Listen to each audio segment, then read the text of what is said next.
for the same school bus stop. The suspects drove off. A short time later, they came in contact with a 15-year-old female victim who was also walking to the school bus stop. I believe at this time the second suspect, who was in the back seat, got out, grabbed the victim, and forced her into the vehicle. He then got in the back seat and held onto her as the driver held onto her as well, and they drove away with her for a few minutes, and the victim was able to escape, and she was able to get away and run for help. And then as soon as she was picked up by her school bus, and then when she got to the school is when she made the police report.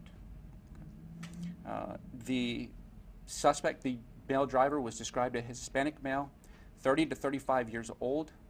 He had green eyes and he had a thin beard. He spoke Spanish and English, and the witness described his Spanish as Spanish with a Mexican accent. The suspects were driving a 2007 to a 2013 GMC pickup truck. It was described as a dark gray or a dark brown pickup truck with tinted windows and large tires. I will now take questions at this time. What school were these students heading to? I am not going to give that information just yet. Where was the school bus stop? The school bus stop was quite a distance away. I didn't calculate the distance between the from where the victim was picked up to where the school bus, but I would estimate it was probably about half a mile. Where was that school bus stop located? Oh, the school bus stop, it was located off of William Cannon. East William Cannon? Yes, ma'am. What's the nearest cross street? I would say the nearest cross street would be Bitter Creek.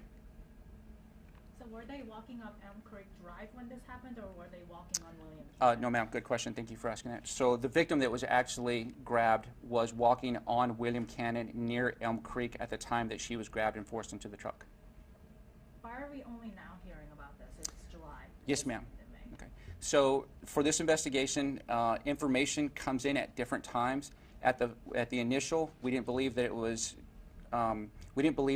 right to put out information because we didn't have a lot of information at the time. So now that we have more information and the investigation is still ongoing, we believe that now is the time to ask the public for help in identifying these suspects and the suspect vehicle.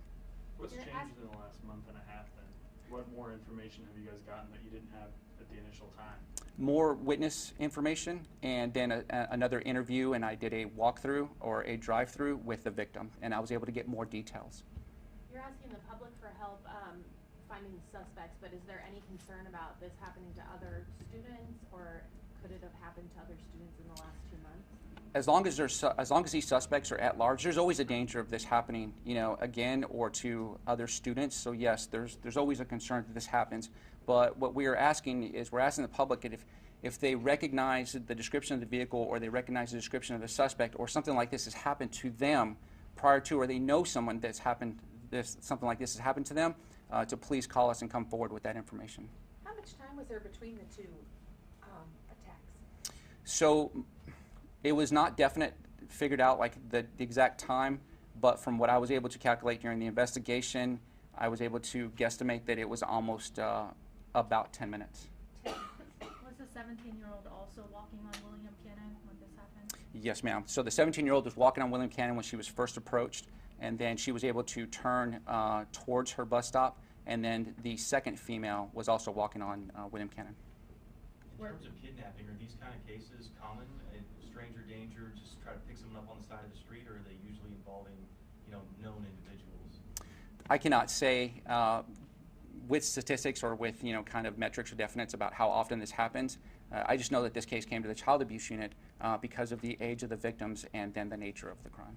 Have you had any other reports of any types of problems with and I know we're in summer now, but in that particular area with people being approached by strangers or anything? No, ma'am. I am not aware of that information, but I'm sure that if you reach out to the PIO, they'd be able to give you if there was any other calls that happened. And the reason why I'm saying that is I don't want to make it seem like I'm kind of just throwing you off or pawning that question off somebody else. Certain units within the department are responsible for investigating certain crimes. So if the victims had been older, then this particular case may have gone to another unit. The reason why the child abuse unit is investigating this is because of the victim's age and the nature of the crime. Were I know one that- more question. I know that you said that you were waiting for more information before bringing this to the media, but doesn't there need to be some concern for parents or other children who are out there who could have been victimized in the last 2 months? Absolutely. There's always concern to the public, and that's why we're asking for help to identify these two suspects so we can get them in, get them identified, and then we can talk to the suspects. But we need your help in order to do that. So please, if you recognize the description of the suspects, if you recognize the description of the victim, if you do recognize the description of the truck, please give us a call, and then that way we can go and try to locate these suspects. One last thing, there was that kidnapping or, that incident near Elgin in June. Having to rack my memory here for some of the details. I don't know, have you all looked into any possible connection there, or if there are any similarities? Ma'am, I don't have any details about that case. No, ma'am. Okay, Were thank the you. teens going to the same school? Yes, ma'am, they were. Thank you. Thank you. And we'll do this right now. Okay.